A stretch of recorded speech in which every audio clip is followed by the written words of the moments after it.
Stover, the barbecue hunk. You're listening to the Barbecue Central Show. Have a hunky day. Start the game! Let's go! We'll do it live. Okay. Well, do it live! I'll write it and we'll do it live! So to get that perfect barbecue, you use wood. Are you sure it's safe? Whatever. We put the lighter fluid on, strike the match, and... Oh, should we call the fire department? That might be a good idea.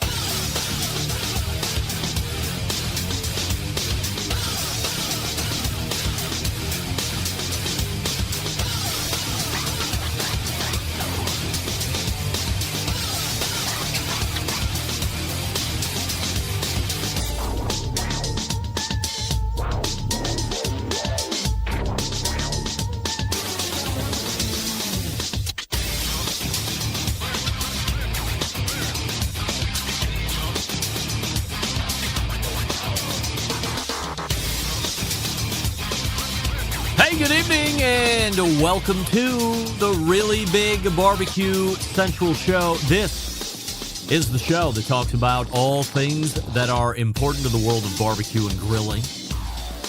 The show originating from the Rock and Roll Hall of Fame city, Bomb City, USA, Cleveland, Ohio, the barbecue capital of the North Coast. I'm your program host, Greg Rempe. Happy to have you aboard here on your Tuesday evenings, a live fire, fun, and frivolity show.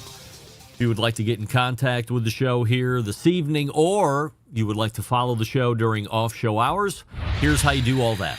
You can get in touch with the show by sending an email to Greg at BBQCentralShow.com. Follow us on all the social media channels at BBQ Central Show. And be sure to subscribe to the show podcast feed on your favorite podcast platform. Anything else you want to find out about the show can be found at the main website, thebbqcentralshow.com. And here's what's happening.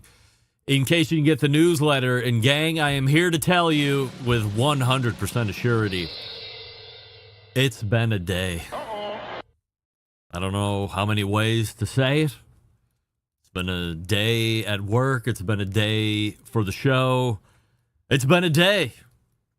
So where we had what I would call a fully packed show, so much so that the guy who will be joining me 14 past the first hour, a week ago, maybe longer, I said, hey, could you possibly accommodate a bump back an hour to 10:14 because I have this guy kind of lined up. We're a little bit of a time crunch on something he wants to promote. I'm also down with it.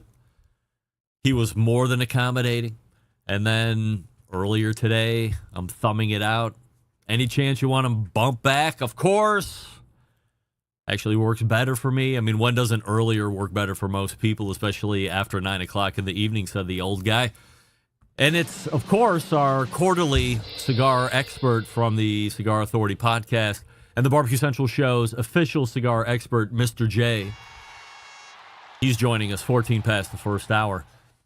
But a host of I can't make it, I got injured, we have to reschedule, I shipped out a microphone and it broke in transit, so I had to cancel that. So the way the show is shaping up is this. It's Mr. J, and then we're done. Get that big stuff out of here. As I've said, going on 20 years of doing the show, especially over the last year, I'm not going to force 2 hours on you. Could I? Yes. Is that what you really want? Me filling time? Probably not. So we will use our allotted amount of time with Mr. Jonathan. We might go a little in-depth on some certain things, maybe some things that have nothing to do with cigars, just man shit. So Mr. J is a man. And then we'll call it a night. So whatever that looks like time-wise, a little weird show this week. But again, hours out of where we are here at 9 o'clock, it was... the plague had hit the Barbecue Central Show's guest roster, and the only one that appears to be unaffected from the plague, probably due to his large cigar intake, is Mr. Jonathan. Thank God. Otherwise, you got me for an hour. So that's how the show is laying out here tonight. It's Mr. Jonathan, and then it's fuck or walk. There you go. Don't forget, you can follow me socially, Instagram, Twitter, TikTok, Snapchat, LinkedIn, all with the handle at BBQ Central Show, where we say good evening to those of you watching tonight through one of our video streaming platforms. You can go to facebook.com/BBQ Central Show, or you can go to youtube.com/@BBQ Central Show, where you will find a new YouTube poll question of the week, and we're asking everybody this, including all guests. Is Sam the Cooking Guy the best recurring monthly guest? And currently 71% of you are saying yes. You believe Sam the Cooking Guy is the best recurring guest. Now, let's go ahead, just for reference sake, list out all of the monthly guests. We have a Malcolm Reed, who was always the hour ahead of Sam the Cooking Guy, and then we have Sam the Cooking Guy. And then we have my latest man crush, Dave Gaff. Well, technically, he's a quarterly guest. Robert Moss is a monthly guest.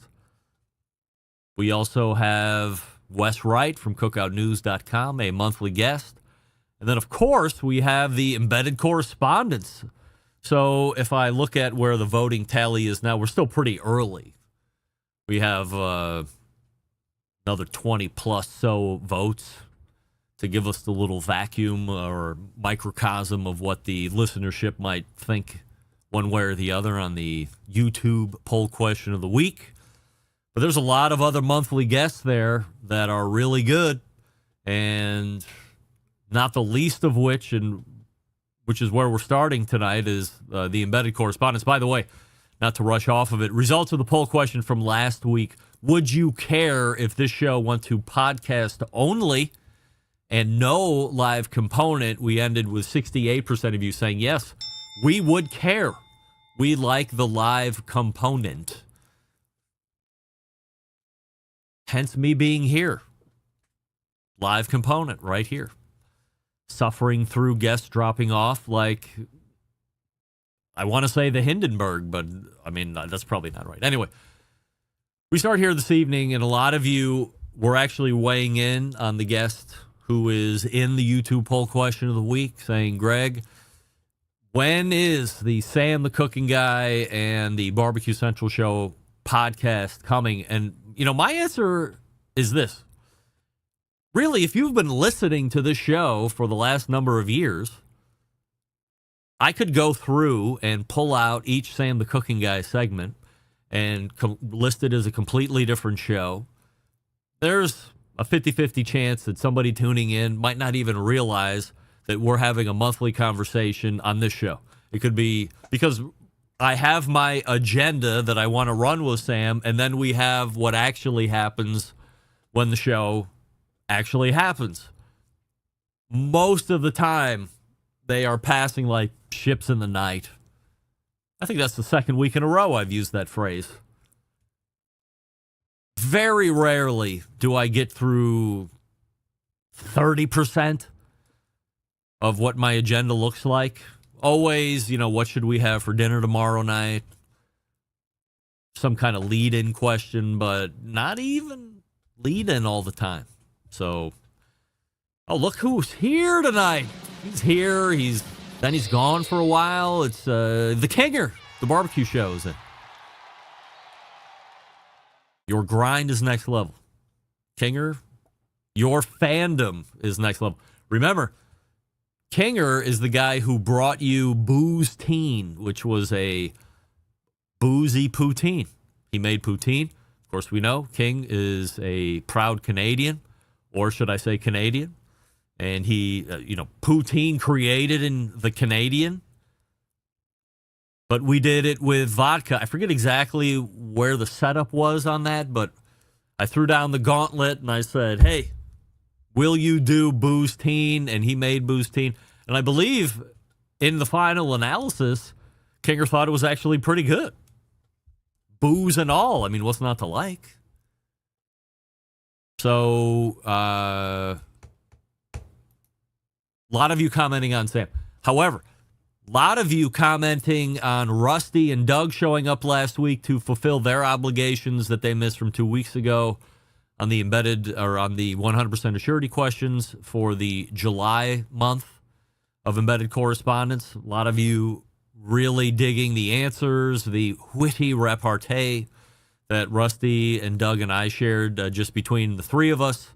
So while it was a miss the first time around, 2 weeks later, we're able to corral them both back in and get their thoughts on what was a new and extensive list of 100% assurity questions. So a lot of you are wondering, what is the sweet spot if you're going to be building an outdoor kitchen? What is the sweet spot for price? We know where the high end is, or at least we've heard where the high end is. It can go way more than the high end we've been hearing, which is $100,000 or more. We know it's got to be more than where I thought it was expensive, which is $10,000. So where's the sweet spot? Is it 25? Is it 50? Is it 60? I still say 100 grand, too much for this guy. But I just like concrete. All right, Mr. J is in the green room. He's ready to talk cigars and other such stuff. Before we get to him, we'll talk about Primo, because guess what? I just used my Primo for dinner. Fired it up. We've rejoined Costco, which I think is a mistake, but I'm just here to give my 2 cents. I'm here to give my feedback, and then majority rules. The good news is this. We went back. The prime meat selection was back at Costco, which was nice to see. Not in the usual place it was. They've moved it, but I found it. And for $68, I picked up, I forget what the weight was on it, but all rib cap steak, pinwheeled. So I'm not sure how many steaks they use that they're cutting the rib caps off. What I really want to know is, what are they doing with the rest of the steak when they cut the rib cap off? Anyway, long way to go to say fired up the Primo and had rib steak enjoyment the likes I can't remember. I got some lump charcoal rolling in there, nice and hot. Had one deflector plate in there, started them indirect, finished them direct to a nice medium rare. Oh, so good. Primo, so easy to use. Plus, I use the grill blazer to get that charcoal going, so you know that happens very quickly. This grill is changing the game. I can't believe more of you don't own a Primo. Certainly, it's a luxury price tag, but get over it. Go into debt, file for divorce, and use your alimony to get a Primo. Everybody's going to love it. Your new girlfriend will love it too when you get one of those. Only sold through dealers. Remember that. So find a dealer near you. Visit the website, primogrill.com. Find that dealer. See all the ovals. Touch, feel. And then buy the one that's best fitting your needs. I would always recommend at least the extra large. And if you want a little bigger, XXL. 25% bigger than the extra large. How about that? All the accessories to primogrill.com. Found them on Facebook and the Instas. We're back with Mr. J right after this. Stick around. Be right back. You're listening to the BBQ Central Show.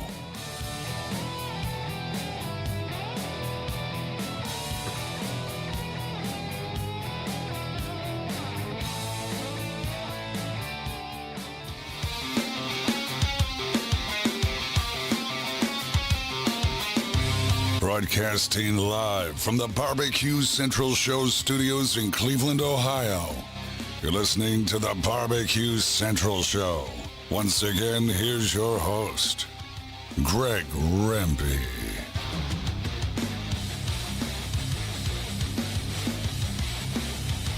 All right, welcome back. This portion of the show being brought to you by Fireboard, makers of Fireboard 2, Fireboard Pro, Fireboard Spark, the all-new wireless Fireboard Pulse.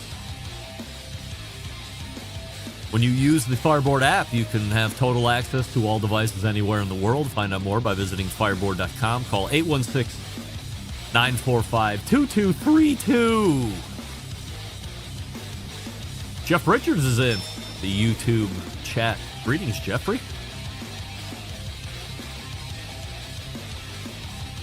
All right, joining me now is a guy who is a well-known figure in the cigar community, one of the co-hosts of the very popular Cigar Authority podcast, of whom I have just gotten a brand new subscriber. The executive producer over at the Howard Stern Show is taking up cigar smoking. I said, look, you got to get over to Cigar Authority's podcast and subscribe. So Jason told me he absolutely did that. So another subscriber to TCA, which we certainly love. And he is making his third appearance quarterly in 2025. My cigar expert only, Mr. Jonathan. Greetings, Mr. J. Hey, what's going on? Has it been 3 already? Yes, 3 already. Yikes. One more until we put a close on 2025. I say it like the first show out of the gate every year. So whatever year we're within. So for example, the first show in January this year, I say 2025 rapidly coming to a close. And then we're all of a sudden in the middle of August. People are like, you know what? It sounded kooky when he said it in January, but damn, he's right again. The year is quickly coming to a close. Yes, it is. All right, so we have a YouTube poll question of the week that I have to ask you before we get into cigar nonsense and other stuff. And it's simply this. Is Sam the Cooking Guy the best recurring monthly guest on the show? Here's my answer, Greg. Anybody that comes out with a cookbook that says that the title of the cookbook is Between the Buns, that does it for me. Yeah? That's my man. It's a yes for you. All right, 75% of the YouTube voting public agreeing with Mr. J. I, of course, have to recuse myself of picking a favorite because I could certainly He calls himself Sam the Cooking Guy. I mean, he's literally making fun of all these pretentious chefs in quotes, and he's just he's delivering it right from his title, his name, and just letting you know where he stands from cooking. You got to respect that. Do you follow him on YouTube? Are you a subscriber? Do you watch his shows? I'm going to now. Yes. Of course. Now that I've put you on the spot. Well, I mean, any bit helps because he is languishing, his word, not mine, at just shy of 4 million YouTube subscribers, where, getting to 1 million, getting to 2 million, getting 3 million just seem to come rapidly. And I don't know if it's a change in algorithm. I mean, you're a pretty smart guy. Like, what have you seen from a YouTube growth perspective? And I know it's a little different for you guys because it's tobacco and it's bad words and all this other stuff. But what have you seen from a growth standpoint? Once Elon Musk bought Twitter, I would say about 6 months later, the gloves came off and the strikes slowed down or stopped. And we also learned a little bit about some keywords, like if we're going to give the website on a cigar podcast, you don't say .com at the end of the website. So we spell it out .com. And that seems to be the only sticking point, is that they don't want you actively selling on the platform. But like, it's not a problem to say twoguyscigars.com on your podcast because you are a barbecue show. Right. So it's not going to, it's a conversation at that point. But once about 6 months passed after Musk bought Twitter, it was gloves off and all the social media platforms kind of eased up for us. Because what's smoking well at Two Guys right now? Well, I'm going to do some shameless plugs because Two Guys Smoke Shop this year celebrating our 40th anniversary. Yes. And wow, we had years. We had two big gets with this. The first big get was Perdomo agreeing to do a 40th anniversary cigar, and the second being Padron. So the Perdomo Two Guys 40th anniversary, it's lower priced. It's $13. It's a little Figurado, 10 count box, $109, 2 boxes for $200, because there's some flexibility with Perdomo when it comes to pricing, especially where it's a shop exclusive. Not with Padron, they're a different animal. There is no discount. It's the same price if you buy the box or if you buy the single. Oh, wow. But with Perdomo allows Dave to be Dave, and Dave, the owner of Two Guys. And so you get a deal for a box, you save $2 a cigar. You buy 2 boxes, you save $3 a cigar. So kind of crazy not to buy 2. I bought 4. Granted, I get a little bit of a discount because I work there, but I bought 4 so I can smoke 1 with reckless abandon. I have 3 left. and I can start slowing myself down on box 2. And when I get down to the last 3, I hide the last 2 boxes to be brought out when I find them in the bottom of the humidor later. How much cigar storage do you have? Currently, I have over $10,000 worth of cigars, some completely priceless, but it's a modest cabinet. I had a bigger one, but I started buying stuff that I smoke more regularly, and I am doing less collecting. And actually, that's because Dave is doing less collecting. He collected cigars for years and years, filled up 3 tower-style humidors, and realized he's getting on in age, and he should have smoked these cigars in their prime, and a lot of them are past their prime. And so I'm trying to learn a lesson, and I'll age cigars for 1, 2, maybe 3 years. But after that, the only person smoking those cigars is me or people I share them with. I don't want to expire and have somebody taking 2 puffs of something that's irreplaceable, throwing it away and saying, I'm just not that into cigars. So we have those two releases for what's smoking good. The Padron is, without question, the best Padron I've ever smoked. I have smoked better Perdomos than the 2 guys' 40th anniversary, but it's such a unique shape and it's such a unique blend. It's absolutely worth a visit. Just released is the Aladino Corojo Reserve Corona. Also just released the HVC Especiale 2015. Both are phenomenal.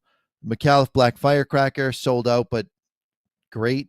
Along the lines of McAuliffe Black, just a little more concentrated, a little beefed up. And the new McAuliffe Green, for anyone who missed out on the Firecracker, that's launching this fall. Highly anticipated. Also the Elbaton Cameroon that's coming this fall, celebrating the Elbaton Cameroon Firecracker, celebrating the 60th anniversary of the Newmans using Cameroon as a wrapper on cigars. I've smoked it. It's exceptional. It's an automatic add. Especially if you're a care package member for the Cigar Authority, you just click add to care package on a couple singles and you get to smoke along with us. So I just happened to order, because I was on the remind me or notify me thing for the Aladino Corojo Reserve Corona. Was that not a normal line? That's a new line? It's not new. It hasn't been out in 3 years. They come out with that once or twice a year, and then they didn't do it for a whole year. 3 years. So it coming back is highly anticipated. It's almost like if, when Michael Jordan came back to to basketball, all of a sudden his rookie card jumped up in value. It's a lot like that. This is an exceptional size for an exceptional blend. If you can get your hands on it, absolutely get your hands on it. How quickly is it going to sell out? Should I buy 2 boxes? I'll be buying 4 boxes of those as well, because I don't know if they're coming out with it next year. So It's one of those, you definitely want to have it. You want to buy enough so you have it all the time, and then just slow play it when you're smoking them. Well, now I'm very excited. I had no idea that I was joining such an elite club. Yeah, that cigar is great. And by the way, I have time, since I was expecting to be up until 10:30. So if you need me for a second segment, I'm happy to do it. We can do some rapid fire questions. Yeah. And I'll just fire off. All right. So that's what's smoking well, 2 guys. And we do love to pick your brain about education. So one of the questions that I was getting to ask you was, especially for the folks that are like getting into the game, like this guy Jason I just mentioned a couple minutes ago. If you're looking at a cigar on the shelf, I think maybe people didn't even think about it, but something has transpired long ago before that bad boy that you're seeing on the shelf. So just, I guess, in general terms, how quickly or how long does it take to make a cigar from seed to when you see it on a shelf? So cheaper cigars is a different animal, and very expensive cigars is a different animal. So let's just take the sweet spot between $10 and $12. That tobacco was planted between 6 and 8 years ago, and sometimes even a little bit more than that.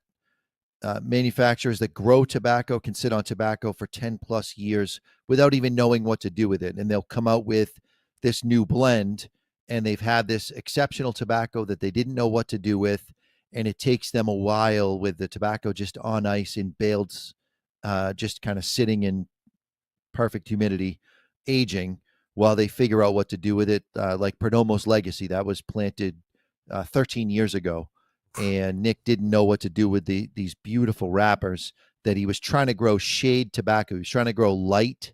You look at a Macanudo or La Giana or a Perdomo Champagne, and he was trying to grow that in Nicaragua under cheesecloth, and he grows it, ferments it, and it ferments darker than sun-grown.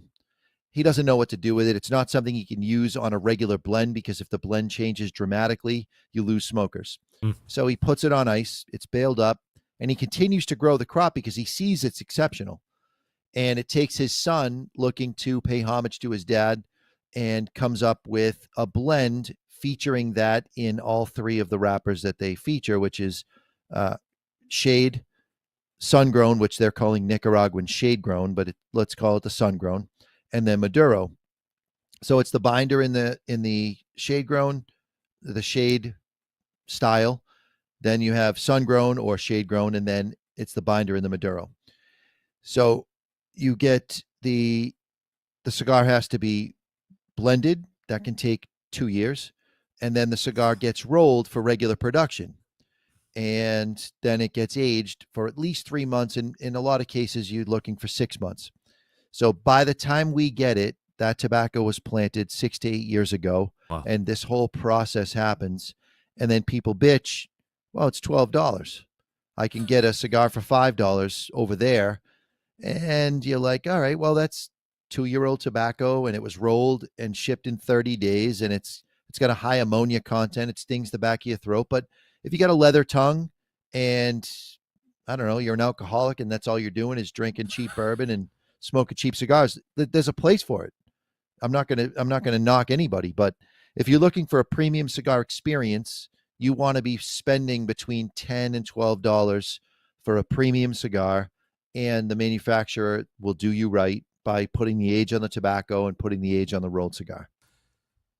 So knowing that, and I'm a business guy, and I definitely don't want to get into the cigar business after hearing you guys talk people off that ledge constantly, weekend in and weekend out. But let's say I was thinking about getting into it. So it's going to take at least, let's say, 2 years for a craft cigar. But if I want to get into that wheelhouse of 10 to 12, it's going to be 5, 6, 7, 8 years before I can get something. So how does somebody get into the business now and have something to sell that is worthwhile in order for them to start making time on whatever it is they're going to grow? Or are there more businesses that are buying stuff that is on ice, as you were talking about, from the tobacco growers?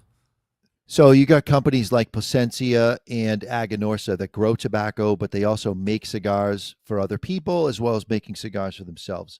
So the barrier to entry is going to be roughly 200 boxes of cigars per wrapper per size. So Rafael Nadal once famously said, if you want to make $1 million in the cigar industry, start with 2 million. So you're looking at a 10-year proposition as a brand owner to be able to arrive in the cigar industry as an established brand. So you need to start with a lot of capital if you want to make headway. If you're looking to be a hobbyist and you're going to rep your cigars to the local shops, you can eke out a decent side hustle, but you're never going to get to the Rafael Nadal level, which people don't even know this. His aging room got #2 cigar of the year. It's been 11 years now, 12 years. He got #2 cigar of the year behind a Cuban cigar. He touted that, and that was the year he broke free. He was 10 years and 5 months as a brand owner before he got any accolades whatsoever. Wow. He was in maybe 250 shops, and then all of a sudden, his shop count jumped up. He was over 2,000 shops. There's only 4,500 shops in the whole country. So you start getting some popularity with a company like Cigar Aficionado. If you can land in the top 5, you can leverage that. If you're in the top 10, you can kind of leverage it. It's not really unless you get a big rating, 96, 95, even 94. There's not a whole lot of leverage when it comes to print media anymore. Yeah, I don't know if I want to get into the cigar business. I think I want to keep buying. I want to go back. I want to make a point because you had mentioned that your boss, Dave Garofalo, was kind of remiss not smoking through all these great cigars in their prime and collecting them. I've been seeing Michael Herklotz quite a bit from Ferry Otego talk about just that. Make tomorrow the day that you go into the humidor and pick out that best cigar that you've been saving and saving and saving. And I was guilty. I have nowhere near the time that, you or a lot of these real cigar smokers have of saying, maybe I shouldn't smoke all these cigars. Maybe I shouldn't smoke all of these cigars. And now I have how long ago was it that Perdomo Maduro 10th anniversary was your cigar of the year? We're going on 4 years now or something like that. Yeah, it's about that. I bought a box when you guys made that announcement. I have 5 left of that still. So, I should have been smoking those right along. They're widely accessible, but for some reason I thought, it was special in that moment. And now I look at those cigars and I said, oh, that was the cigar of the year box. And maybe I should wait a little longer, but who knows how much time. So you bought first run of that, and that made cigar of the year. So you've got 5 left. What I would do is it's only 5 cigars, and it is, you could buy another box tomorrow and you can get something very similar to what that is. But those cigars are going to achieve their magical peak, in my opinion, at about the 10-year mark. So if you were going to check on it in 5 years after you bought them, check on it, smoke 1. But you want to save 4 because you have a magical opportunity to share 4 cigars with 2 friends at some point. So maybe on the 10-year mark, maybe on the 11-year mark or the 15-year mark, you pick somebody you enjoy smoking cigars with or you enjoy having conversation with, and you sit down and you share something special with them. That's what aging really is about. That's what I've learned. So I used to sit on boxes and age them for years so that I could smoke them. And I love the hell out of them. But the best time that I ever had with those aged cigars was, I had some time. So I went after work and I brought some cigars to my brother, and we sat down and we had those Perdomo 40ths, and we sat there and we smoked and we had a great conversation. And 2 of those boxes that I'm saving, at least 2 of those cigars are going to be shared with him in 10 years. And we're going to sit out on his deck and we're going to smoke those cigars and enjoy the hell out of them and have something elevated and some company that's elevated. And we'll enjoy each other's company that much more because I shared something that I put some passion and some age to. And I think that's the magic of aging cigars. It's not for our own consumption. It's for sharing. Assuming you have your humidor and it's correct humidity, you're doing your part on maintenance, cigars will last indefinitely? Pretty damn close. And the evidence is the lower humidities, especially for medium to full-bodied cigars. You got no shot at making mild cigars that much better.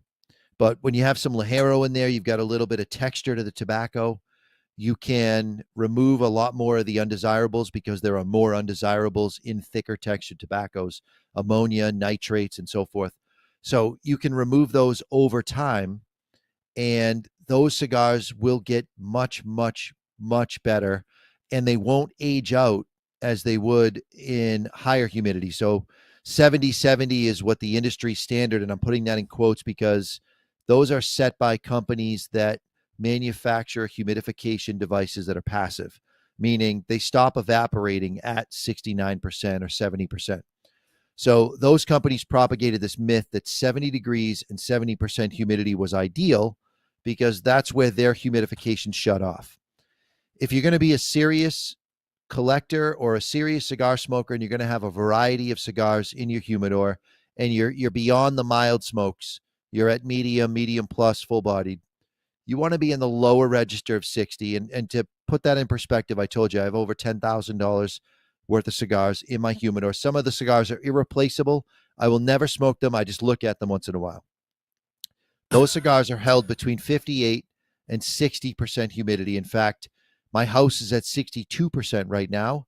My humidifier is unplugged and my humidor is locked. Hmm. Nothing is going in there until my house humidity drops below 60 so that I'm not bringing the humidity up because I want those cigars to be perfect. Oh, I just had a wonderful follow-up question to that, and now so just to the left of me, I have I don't know what you guys call it. So it's temperature controlled. It also had a big wine, had a big water cabinet at the bottom of it. I think it was called the Antarctica or whatever.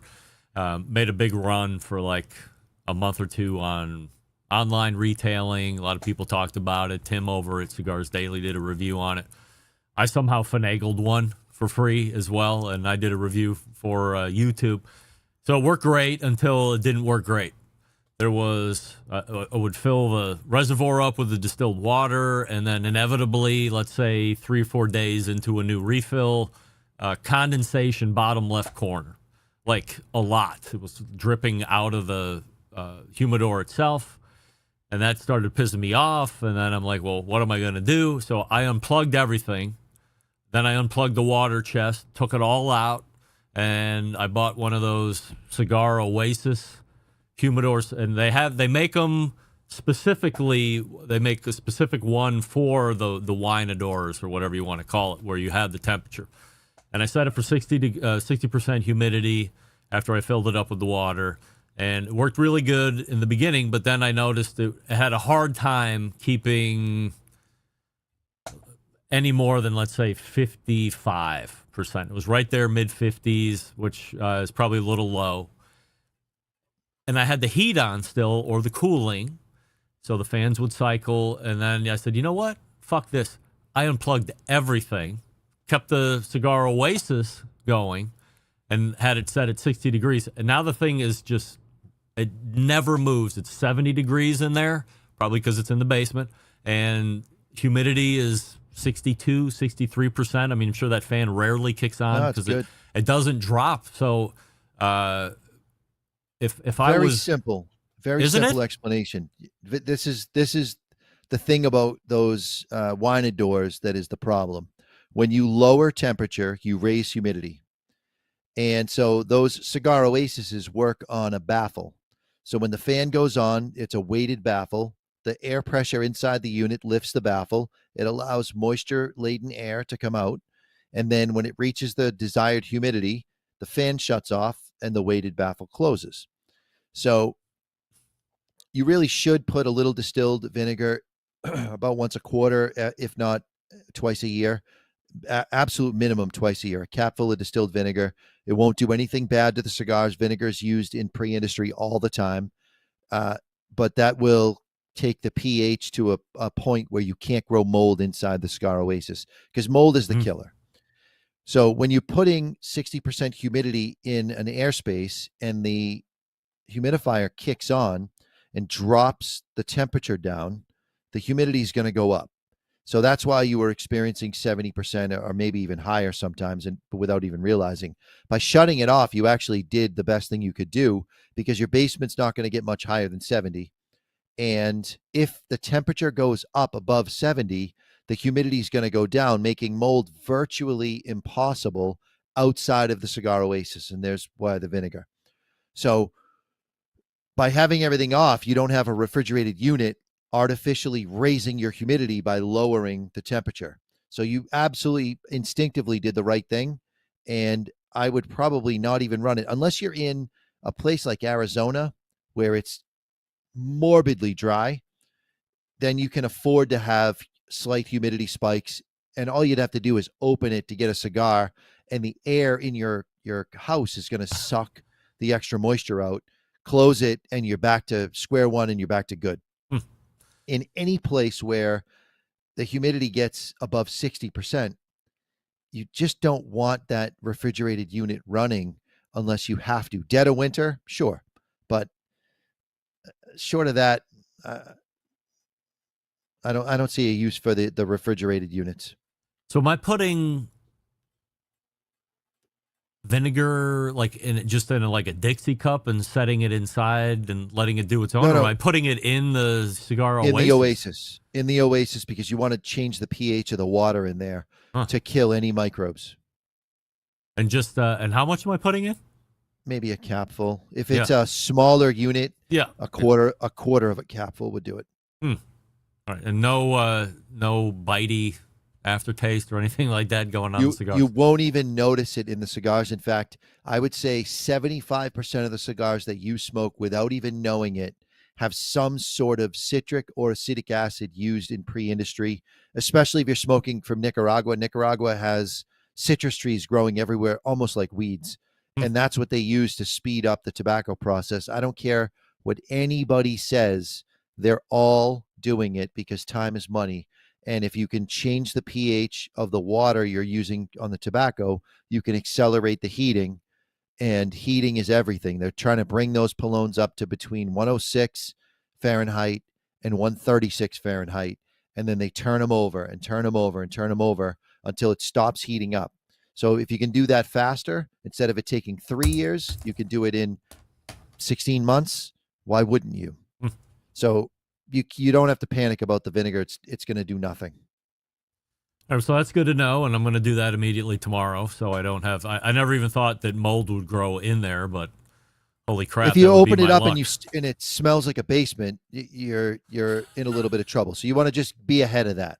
Yeah, no, it smells delicious in there. No basement smell, so that's good. Perfect. But we'll make sure we get some treatment going on in there. All right, a couple rapid fire questions here before we let you go tonight. Appreciate the extended time here. Your opinion, by the way, and you are the expert, but your opinion, and we'll take it for what it is. Best cigar between $3 and $5. All right, loaded question. So I obviously work for Two Guys Smoke Shop, so I'm going to say our bundle brand for a mild smoker, best cigar. If you're looking for a little more flavor, you can go to Topper, and they have exceptional cigars in that medium to medium plus range for $3 to $5. I have no idea how they're pulling it off, but Chris Topper has relationships with these growers, and he's an old school guy who operates his business on handshakes, not contracts. So he gets some top tier flavor out of his tobaccos, and he's clearly not paying top tier pricing. So his family's been doing business for 127 years as Topper Cigars. And some of the growers that he uses are like him in their third and some fourth generation, and their families have been doing business together for that long. So I don't know how he's doing it, but if you're looking for a brand that's available across the country, it's Topper. If you're a mild smoker and you want just an exceptional value, check out twoguyscigars.com, and you can grab Dos Hombre bundles. There's no killers in there as far as strength, but both of those are premium cigars that punch well above their price point. What about $8 to $10? $8 to $10, you can't overlook McAuliffe. And in fact, McAuliffe Robusto is $7.19. Yep. I believe an advertiser of yours. That's right. McAuliffe is holding their price. I don't know how they're doing it, but they're holding their price at that $7 to $8 range. It's killer. You can also go Perdomo in their Fresco bundles. It's in a bundle. You're saving money because you're not averaging out a box over the course of the cigars. They're thinner ring gauges compared to regular Perdomos, so he's saving a little money on the tobacco, but it's still Perdomo tobacco. It's still packed with flavor, and you just can't go wrong.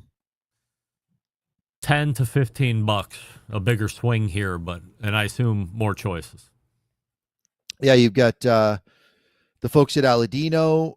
They also make Abuelo for United Cigars, which, in full disclosure, Two Guys Smoke Shop's owner owns United Cigars as well. So no one trying to write in the comments that I'm trying to sneak a fastball by the pitcher here. But Abuelo is such an exceptional cigar in that $12 range. Anything by Aladino, they're vertically integrated. They grow their own stuff. Regular stock Perdomo stuff, Garofalo, made by Perdomo, Gold Star, there's a you start getting into that price range, and you start widening the spectrum of cigars. You got to be careful though, because big name brands, and if you get big enough that the online guys are selling those same cigars for $2.50 or $3 because they have 5 packs or some special deal, stay away from the main brand because they're ripping you off. If they can afford to sell it at that low price, there's a ripoff somewhere. So stay away from certain big name brands. But if you can get to that mid-tier, Perdomo, anything put out by United Cigar, McAuliffe, these mid-tier guys, Skip Martin at Roma Craft, these mid-tier players that are making 2 million cigars a year, that's the sweet spot. Padron. You can go Padron 1000 series and you're in the $10, $12. You can get up to 64s and you're in the, it's almost, some of them are 17, the bigger sizes, but you're in that sweet spot of $12 to $15. Once you go plus 20, is there a point, or at what point from a dollar amount do you go, okay, well, you're just trying to whip your D out and show people you can buy this dollar amount of cigar? And from a taste perspective, not much more exceedingly better than a 20 or a 25. So there's a double answer to that. So when you're dealing with the $50 cigar range, and I'll take that all the way up to $75, there better be a compelling reason why someone is charging you that amount. It better be a shaped cigar. It better have age after it's rolled. It better have age on the tobacco, and a minimum of 5 years, a minimum of 4 or 5 years, and there needs to be special woods involved. Because if somebody is saying to you, okay, I'm a name brand cigar and I normally charge $30, but this is a year of the, and it's $50. I've smoked the year of the everything. And I can't tell you the difference, and I'm an expert, between the $50 one and the stock $30 one. They taste the same to me. There is no magic sauce, because it's just it's a marketing ploy in most cases. So if you're smoking something and somebody says, okay, this is 5-year-old tobacco, it's aged for 4 years in cedar, and it's aged for a year in virgin oak, and it's French oak, by the way, and then it's banded and boxed and it's shipped to the retailer, and they're going to charge $50 for the cigar, buy it. Make that your birthday cigar. I'm not saying buy a box.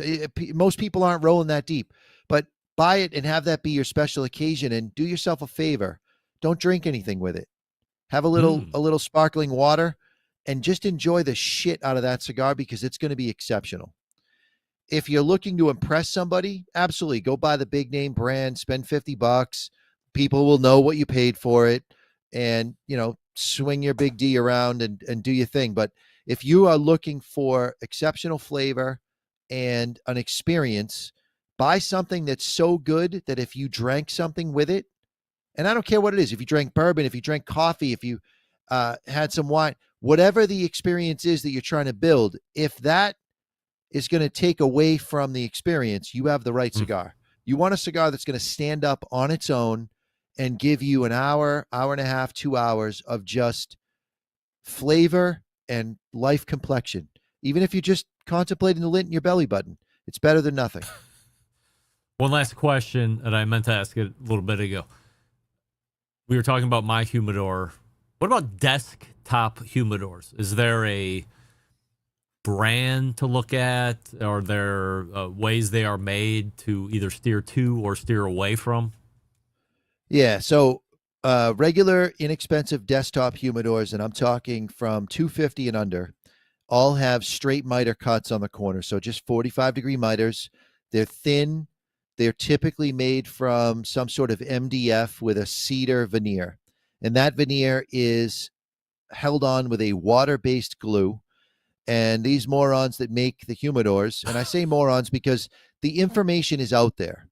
You know that you're using a water-based glue to affix the cedar to the outside of your bullshit MDF. And the instructions say to wipe the humidor down with distilled water before you put your cigars in to, in quotes, acclimate the humidor or season the humidor. The reality is the humidifying element that it comes with, filled with distilled water or PG solution, or use a salt-based packet, it doesn't matter. But you can load the cigars in that humidor, get it above 50% full, put your humidification device of choice in it, close it, 3 days later, top off the humidification device or put another pack in, and you are done. Because if you were to do hardwood flooring, unfinished hardwood flooring, the person installing it will not install it unless that wood has been in that room for 3 days. Period. They will not install it because they'll be back. If they have any guarantee, they will be back to replace a piece of that flooring if it wasn't acclimated for at least 3 days. So if wood takes 3 days to acclimate in a bundle, certainly a humidor will take that. It'll take less than that. So if you're going cheap humidor, get it, fill it, put the humidification device, get a digital hygrometer, check it. They basically do the same thing that more expensive ones do. The more expensive ones will last longer. So something like a Diamond Crown humidor, you can pay between $400 and $750. That is, they have special miter cuts with little dovetail features that stop those because wood, when it expands and contracts, is going to separate. But if you get some extra miters in there and they have special pins that are grooved, these things are meant to last for life. In fact, they're guaranteed for life in every way except the humidification and the hygrometer itself. Those they don't make. They buy those and they put them in. So if you're looking for a long-term investment, spend the money, get a Diamond Crown. If you're looking to store cigars and maybe replace your humidor every 5 to 7 years, buy a cheap one and look after it, but just don't wipe it down. Don't wipe any wood down that's not finished with water of any kind ever. And you will never get mold. You'll never have a problem. Keep it in below 70 degrees. If you're comfortable, your cigars are comfortable. All the tickets sold out for the Cigar Expo? The tickets are sold out for the Cigar Expo. I can't believe it. First time that I know of that we completely sold out. There is a waiting list for people that want to go, and I'm hoping to see you there one of these years, Greg. Yeah, I might come. Jeff and Drizzy is always inviting me to go with him and his wife, and I'm like, he's such a good dude, and she's great, and you'll have the time of your life. And do it once. Don't go every year. Just go one time, experience it, and report on it. All right.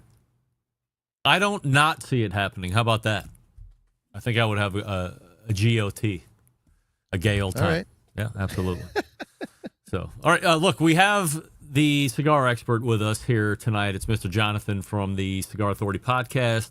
Or if you would like to buy cigars like I just did yesterday, you can go to the number2guyscigars.com and shop until your heart's desired, and then until it's content, because that's why you shop. Mr. J, appreciate the extended time here this evening, and we'll see you again in 3 months. All right. Happy to do it, Greg. Thanks so much. You got it. Mr. J right there. The Kinger is like, whoa, what is all this talk? This isn't barbecue. I know. All the barbecue people quit. They quit the show tonight, but not Mr. J. He has stood up and has backfilled us all the way here until pretty much the top of the first, or all the way through the first hour as we climb into the second hour. So appreciate his extended time here this evening. Before we wrap the show here tonight, I will talk to you about our pals over at Big Papa Smokers, my favorite rubs for sure. Big Papa's has the rubs that deliver results, trusted by competition pros and by weekend grillers like me for the award-winning lineup with flavors like Sweet Money and Competition Brisket and Steak and Cash Cow and Cattle Prod. Brings bold, proven flavors to every cut, and for a limited time, we've brought back the fan favorite Cucaracha, a fiery kick that turns up the heat on any cook. You're going to want to try that. Here's something for Barbecue Central show listeners. Use promo code BBQCentral25 at checkout for free ground shipping now through October 31st, 2025. That's promo code BBQCentral25 at checkout for free ground shipping now through October 31st. So you got a couple months left, 2.5 maybe. BigPapaSmokers.com. That's BigPapaSmokers.com. And we'll be back to wrap the show right after this. Stick around. We'll be right back.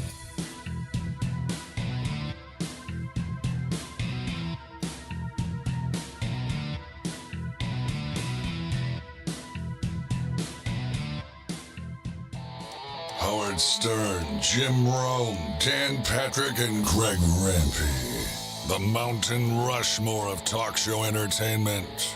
Now, let's get back to the Barbecue Central Show.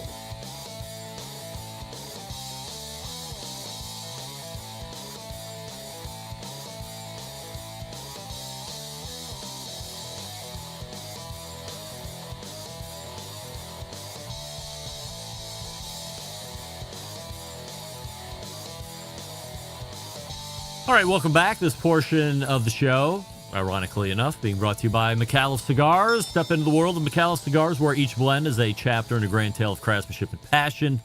Of course, the color series that Mr. J was talking about, black, blue, red, the new purple, which I have gotten some requests for. I haven't forgotten. I'm not leaving you out of it. I just haven't gotten around to collecting those and then shipping them out. But I have them. You will get them. That goes for Keith Evans as well as Ken Webster, who also shot me an email a little bit earlier today. Keith was last week, so I apologize, Keith. Maybe that was 2 weeks ago. But you will get them, maybe a couple extras because I have been tardy on my end. McAuliffeCigars.com. It's MICALLEF, McAuliffeCigars.com. Jason King saying, this is a cigar show now. My bad for not tuning in. No.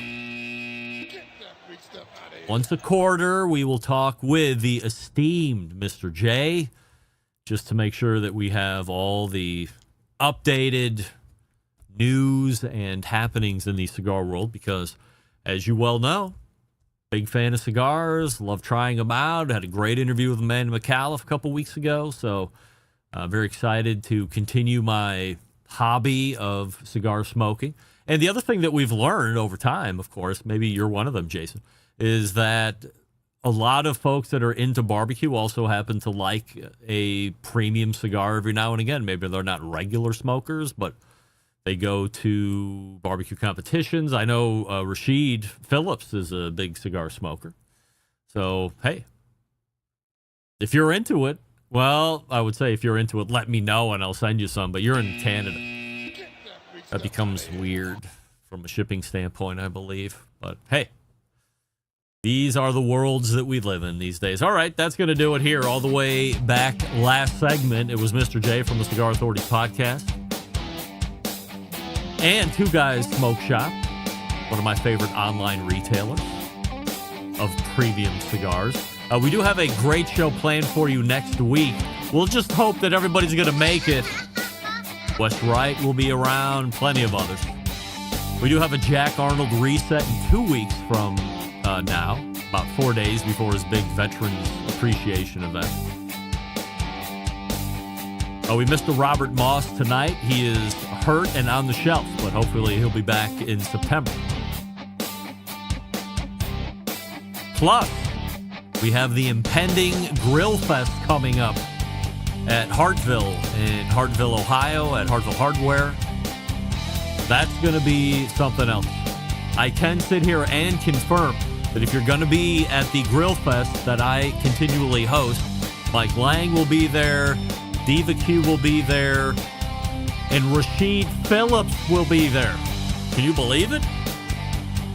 When he offhandedly mentioned that he was going to be in Ohio in September, I mean, Ohio's a pretty big state. It's bigger than Europe. A couple days later, I found out, he's not only is he going to be in Ohio, he's going to be at Grill Fest. It's going to be great. September 20th is that weekend, I believe. So make your plans to be around. I want to say special shout out, special happy birthday to my dad, Bill Rempe. Of course, hope you had a great day. And how to always leave you, September 11th, 2001. I will never forget. Until next Tuesday at 9 p.m. Eastern, it's your program host and proud U.S. American Greg Rempe saying, Shalom! Shalom!